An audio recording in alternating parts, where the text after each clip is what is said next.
Подитно, да се обезбеди алтернативен влез и излез, побараа денеска видно револтираните жители од приградската населба Три Чешми. Притисокот им го дигна уривањето на надвожникот од страна на изведувачот, задолжен за реконструкцијата на овој дел од магистралата Штип-Велес. Ова беше единствен влез и излез за населбата. На што личи ова? Со коли, со трактор не може да влеземе го селова тука. Јас живеам у Скопје. Тука имаме имање моје. Со трактор идам, ме блокираат тука. Полиција, молиција. Што е проблемот? Јас тука чувам стока. Не може да поминам се од нив.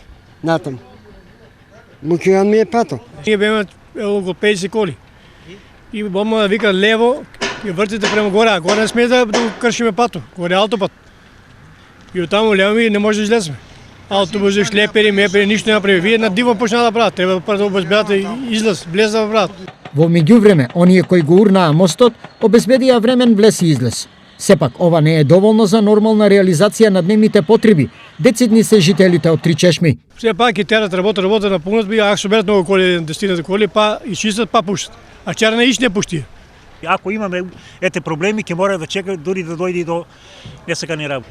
Ние сега со колите треба да вртеме од кај браната натаму се вика, по ниви одеме со колите.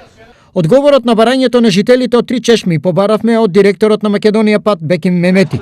И покрај заложбата до изготовката на овој прилог, нашите телефонски повици останаа без одговор за решение на проблемот на засегнатите од населбата Три Чешми.